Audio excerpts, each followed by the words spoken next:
ऐसे कौन से टीवी ब्रांड्स हैं जहां पे आपको काफी ड्यूरेबल टीवी मिल जाता है, यानी कि जो टीवीज आसानी से खराब होने के चांसेस कम होते हैं।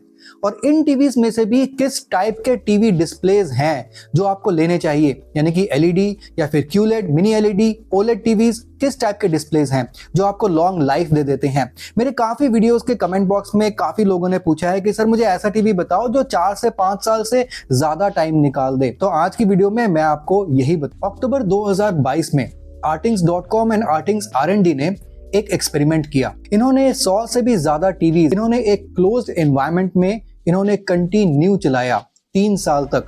एवरी डे ये टीवीज करीब 17 घंटे चलते थे, यानी कि 3 साल में करीब 18,000 घंटे इन टीवीज को कंटिन्यू चलाया गया। और ये एक्सपेरिमेंट सितंबर 2025 तक चला, यानी कि 3 साल। और इस 3 साल में इन्होंने इन 100 टीवीज में अलग अलग टाइप के टीवीज भी यूज किए, जैसे कि LED TVs, QLED TVs, mini LED TVs, OLED TVs. और इन्होंने अलग अलग ब्रांड्स के टीवीज भी यूज किए, जैसे कि Amazon, Infinix, Sony, LG, Samsung, TCL, इन सब के टीवीज इन्होंने इस एक्सपेरिमेंट में यूज किए। 18,000 घंटे चलने के बाद इन 100 टीवीज में से काफी टीवीज ऐसे हैं जो कि 10,000 घंटे बाद, कुछ 12,000 घंटे बाद, कुछ 13,000 घंटे बाद, यानी कि अलग अलग टाइम में इनमें पार्शियल फेलियर या फिर कंप्लीट फेलियर काफी टीवीज में देखा गया। और कौन से टीवीज हैं जिनमें फेलियर जल्दी देखा गया, किन टीवीज में फेलियर बाद में देखा गया, और कंप्लीट एक रिजल्ट का डेटा उन्होंने बताया। और यही डेटा आज मैं आपको बताऊंगा ताकि आपको पता लगे कि किस टाइप के ब्रांड्स हैं, कौन से ब्रांड्स हैं एंड कौन से टाइप के टीवी डिस्प्लेज हैं जो कि आपको खरीदना चाहिए जब भी आप टीवी खरीदने जाएंगे, ताकि आपको लॉन्ग लास्टिंग टीवी मिले और ऐसा टीवी मिले जो थोड़े से लंबे टाइम तक आपका साथ दे सके। लेकिन इससे पहले कि हम आगे बढ़े, यहाँ पर आपके स्क्रीन के लेफ्ट हैंड साइड में आपको व्यू प्रोडक्ट्स दिख रहा होगा। ये सारे वही प्रोडक्ट्स हैं जो कि मैंने क्यूरेट किए हैं काफी मेहनत से। इन सभी टीवीज को मैं रिकमेंड करता हूं। अलग अलग साइजेस के टीवीज हैं, 32 इंच, 43 इंच, 55 इंच। तो इन सभी टीवीज को एक बार एक्सप्लोर जरूर करना। फ्लिपकार्ट के लिंक्स है, आपको कोई परेशानी नहीं आएगी। तो यहां से अगर आप खरीदते हैं तो आपको मायूस नहीं होना पड़ेगा। चलिए आगे बढ़ते हैं और देख लेते हैं कि artings.com एंड आर्टिंग्स R&D द्वारा किए गए इस रिसर्च का फाइनल रिजल्ट क्या निकल कर आया और सही तरीके से हम सारी चीजों को समझते हैं। तो सबसे पहले तो artings.com ने ये जो एक्सपेरिमेंट स्टार्ट किया, ये 100 टीवीज के साथ उन्होंने अक्टूबर 2022 में स्टार्ट किया। और ये जो एक्सपेरिमेंट है ये एंड हुआ सितंबर 2025 तक, यानी कि रफली 3 साल का टाइम हो गया। तो 3 साल में अगर रोज ये टीवीज ऑलमोस्ट 16 से 17 घंटे चलते हैं तो ये 18,000 आवर्स निकल के आता है, जो कि बहुत ज्यादा है। 18,000 घंटे मतलब इंडियन कॉन्टेक्स्ट के हिसाब से अगर मैं मान के चलता हूं कि एवरेज इंडियन घर में ऑन एन एवरेज करीब 6 घंटे टीवी एवरीडे चलता है। अब ये 6 घंटे में कैसे मान रहा हूँ, क्योंकि हॉस्पिटल्स भी हैं, होटल्स भी हैं जहाँ पे टीवी कंटिन्यू चलते हैं। कुछ घर ऐसे हैं जहाँ पे 1-2 घंटे ही टीवी चलता है 24 घंटे में। कुछ घर ऐसे हैं जहाँ पे छोटे बच्चे हैं, वो ज़्यादा लंबा टाइम टीवी देखते रहते हैं, 7-8 घंटे भी टीवी देखते हैं। तो ऑन एन एवरेज जो है ना, मैं अगर मान के चलता हूँ कि इंडियन घर में 6 घंटे जो है ना रोज टीवी चलता है, तो इंडियन कॉन्टेक्स्ट के हिसाब से 18,000 घंटे मतलब करीब 8 से 9 साल निकल कर आता है। तो यानी कि इन्होंने 3 साल में टीवीज को इतना चला दिया जितना एक एवरेज इंडियन हाउस होल्ड में करीब 8 से 9 साल में टीवी चलता है। अब दोस्तों, इन्होंने जो एक्सपेरिमेंट किया, इसका सबसे पहला ऑब्जर्वेशन हमें क्या देखने को मिलता है। सबसे पहला ऑब्जर्वेशन जो इन्होंने किया वो ये कि मैक्सिमम टीवीज में जो ब्रेकडाउन होना शुरू हुआ, जो उनका डिस्प्ले खराब होना शुरू हुआ, वो हुआ 10,000 घंटे के बाद। यानी कि इंडियन कॉन्टेक्स्ट के हिसाब से अगर आप मानते हैं 10,000 घंटे मतलब ऑलमोस्ट करीब 4.5 साल आता है। अब आप समझ सकते हैं कि मैक्सिमम टीवीज हमारे 4 से 5 साल के बाद क्यों खराब होते हैं और हमें क्यों नया टीवी लेना पड़ता है।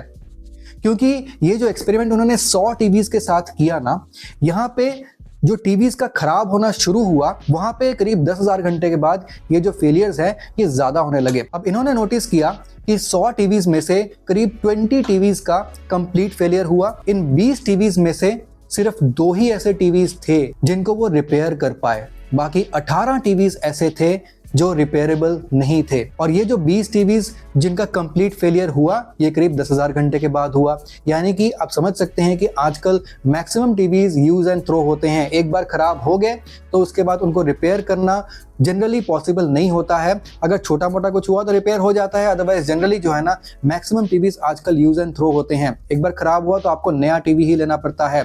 फॉर इन्फॉर्मेशन, मैं अपने हर एक वीडियो में अपने तोशिबा की टीवी के बारे में आपको बताता हूं, और मेरा तोशिबा का टीवी भी अभी 2 दिन पहले ही 4 साल चलने के बाद वो टीवी खराब हो गया। मैंने उसको अर्बन कंपनी के थ्रू रिपेयर करवाने की कोशिश की और उन्होंने वो टीवी वापस लौटा दिया बिना ठीक किए, ये कहकर कि ये टीवी अब रिपेयरेबल नहीं है। यानी कि मेरा जो तोशिबा का टीवी है वो भी सिर्फ 4 साल चला, उसके बाद वो कंप्लीट फेलियर हो गया। And that matches completely with this research. अब यहाँ पे आप ये वाला चार्ट देखिए जो कि बहुत ज्यादा इंपॉर्टेंट है, और ये वाला चार्ट आपको बताता है कि वो कौन से ब्रांड्स हैं जिन्होंने आपको ज्यादा ड्यूरेबल टीवी दिया। यहाँ पे इस एक्सपेरिमेंट में जो ब्रांड्स यूज किए गए वो है Amazon, Hisense, Insignia, LG, Samsung, Sony, TCL, Toshiba और विजियो। और यहाँ पे Amazon के 2 टीवीज यूज किए गए, हाइसेंस के 13 टीवीज यूज किए गए, LG के थे 24 टीवीज, सैमसंग के 23 टीवीज, सोनी के 18 टीवीज, TCL के 10, तोशिबा का 1 और विजियो का 10। अब यहाँ पे एक चीज आप नोट कीजिए, अगर आप LG और TCL के टीवी का डेटा देखते हैं तो यहाँ पे LG के 24 में से सिर्फ एक ही टीवी ऐसा था जो कि 10,000 घंटे के बाद फेलियर हुआ, और TCL के 10 में से सिर्फ एक टीवी का कंप्लीट फेलियर हुआ और पार्शियल फेलियर एक भी टीवी का नहीं हुआ। यानी कि यहां से आप एक चीज तो जो है ना वो डिड्यूस कर सकते हैं, और वो ये कि LG के और TCL के टीवीज ने ड्यूरेबिलिटी टेस्ट में बहुत अच्छा परफॉर्म किया। लेकिन यहाँ पे भी एक कैच है जो मैं अभी आपको आगे चल के बताऊंगा। लेकिन अगर आप तोशिबा देखते हैं, Amazon देखते हैं, तो इनके टीवीज हालांकि बहुत ही कम यूज किए गए लेकिन कंप्लीट फेलियर्स हुए। एक तोशिबा का टीवी यूज किया गया, वो एक जो है टीवी फेल हो गया।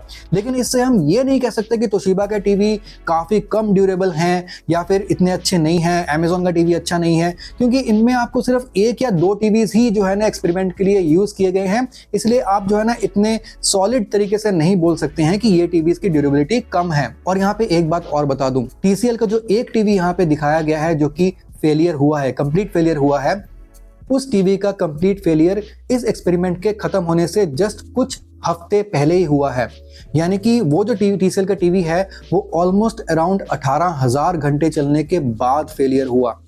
तो मेरे हिसाब से तो भाई TCL के जो पैनल्स हैं बहुत अच्छे हैं। ये वीडियो कोई स्पॉन्सर्ड नहीं है, मैं आपको सिर्फ एक्सपेरिमेंट का, जो कि रियल लाइफ एक्सपेरिमेंट है, काफ़ी बड़ी कंपनी है artings.com, इन्होंने ये एक्सपेरिमेंट किया है, मैं आपको सिर्फ रिजल्ट्स बता रहा हूँ, अपनी तरफ से मैं कुछ नहीं बता रहा हूँ। अब आप जो है ये वाला चार्ट देखिए, इससे आपको पता लगेगा कि LG, TCL, काफ़ी हद तक सैमसंग, इन्होंने अच्छा परफॉर्म तो किया, लेकिन यहाँ पे इनमें भी किस टाइप के टीवीज आपको लेने चाहिए। अब यहाँ पे इस चार्ट में दिखाया गया है backlight type, total TVs, complete failures and partial failures. अब यहाँ पे इस टेबल से रिलेटेड नेक्स्ट ऑब्जर्वेशन artings.com ने क्या की। तो नेक्स्ट ऑब्जर्वेशन इन्होंने किया वो ये कि जहां पे आपको एज लिट टीवी मिल रहा था, यानी कि पीछे टीवी के सिर्फ बॉटम में जो है ना वो LEDs की एक स्ट्रिप होती है या फिर साइड में LEDs की स्ट्रिप होती है, वो सभी LEDs ना सीरीज में लगाए हुए होते हैं। तो एक LED अगर उसमें खराब हो जाता है तो पूरी की पूरी जो लड़ी है ना LEDs की वो खराब हो जाती है।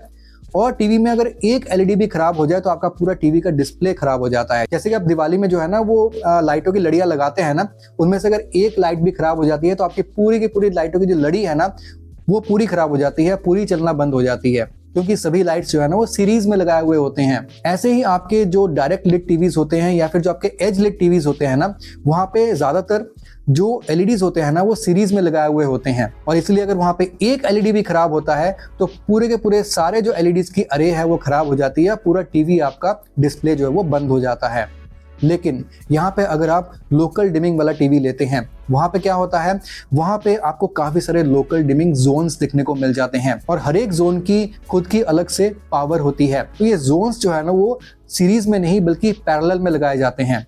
तो अगर इन जोन में से एक LED खराब होता है तो उस गुच्छे में, यानी कि उस जोन में जो भी LEDs होंगे वो सभी खराब हो जाएंगे, लेकिन बाकी के जो भी LEDs हैं जिनका पावर सोर्स अलग है वो सभी LEDs प्रिजर्व रहेंगे, वो खराब नहीं होंगे।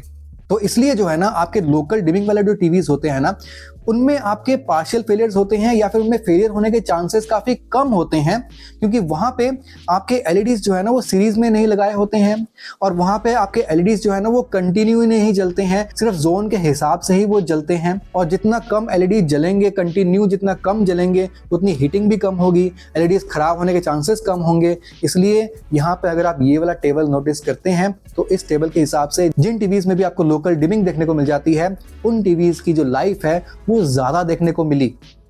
तो ये है एक और ऑब्जर्वेशन जो कि इस एक्सपेरिमेंट से इनको पता चला।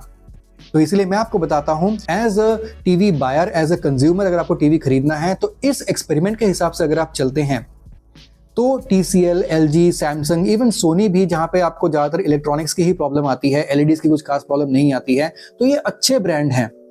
मैं ये नहीं बोल रहा हूँ कि तोशिबा बुरा ब्रांड है या फिर Amazon का ब्रांड भी बुरा है, कोई भी ब्रांड ऐसे बुरा नहीं है, क्योंकि यहाँ पे तोशिबा के और Amazon के टीवीज ही बहुत कम लिए गए। अब एक ही टीवी एक्सपेरिमेंट के लिए लिया गया, वो खराब हो गया तो आप कुछ नहीं कह सकते। यहाँ पे आप कोई सा भी टीवी लेते हैं, इवन आप फिलिप्स का लीजिए या फिर कोई सा भी लीजिए, अगर आप एक मिनी एलईडी टीवी लेते हैं या फिर FALD वाला टीवी लेते हैं, यानी कि फुल अरे लोकल डिमिंग वाला, कोई भी टीवी जहाँ पे आपको लोकल डिमिंग देखने को मिल जाता है, तो आपको जनरली वो वाला टीवी प्रेफर करना चाहिए। ऐसे काफी ब्रांड्स हैं जो इन्होंने इंक्लूड नहीं किए अपने एक्सपेरिमेंट में, लेकिन उन ब्रांड्स के टीवीज भी आप ले सकते हैं। कोशिश कीजिए कि आप लोकल डिमिंग वाला टीवी लीजिए। जो एज लिट टीवीज हैं वो तो आपको सीरियसली अवॉइड करना चाहिए, और सैमसंग और LG ये दोनों सबसे ज्यादा एज लिट टीवीज बनाते हैं। सैमसंग और LG के जो सस्ते वाले टीवीज होते हैं ना वो जनरली एज लिट होते हैं, यानी कि उनमें आपको पूरे जो है ना पैनल के पीछे एलईडीज की अरे नहीं मिलेगी, बस जो साइड्स में है ना वहीं पे आपको एलईडीज की स्ट्रिप मिलती है पैनल के पीछे। लेकिन सैमसंग LG के जो थोड़े से हाई एंड के टीवीज होते हैं, या फिर TCL के जो थोड़े से मिनी एलईडी टीवीज वगैरह होते हैं, या फिर तोशिबा के भी, या फिर कोई भी है ना जिसमें आपको FALD फुल अरे लोकल डिमिंग मिल जाती है, तो वो वाले टीवी आपको प्रेफर करने चाहिए, क्योंकि यहाँ पे लोकल डिमिंग वाले जो टीवीज हैं उनकी खराब होने की संभावना बाकी टीवीज के मुकाबले थोड़ी सी कम होती है। मैं यहाँ पे बिल्कुल भी LG, TCL, Samsung, Sony promote करने बिल्कुल नहीं आया हूँ। मुझे फोकट में किसी को प्रमोट करना भी नहीं है, ये सब ब्रांड्स मुझे कोई पैसा नहीं दे रहे हैं। लेकिन हाँ, इन टीवीज में आपको अच्छी performance in terms of long life देखने को मिली है। हालांकि मैंने जो आपको इस वीडियो में फालतू का ज्ञान दिया है ना, ये ज्ञान आपके काम आने वाला है, इसको जरूर यूज कीजिएगा जब भी आप नया टीवी खरीदने जाएंगे। मैं आपसे मिलता हूं अगली वीडियो में, तब तक के लिए सुदीप साइनिंग ऑफ।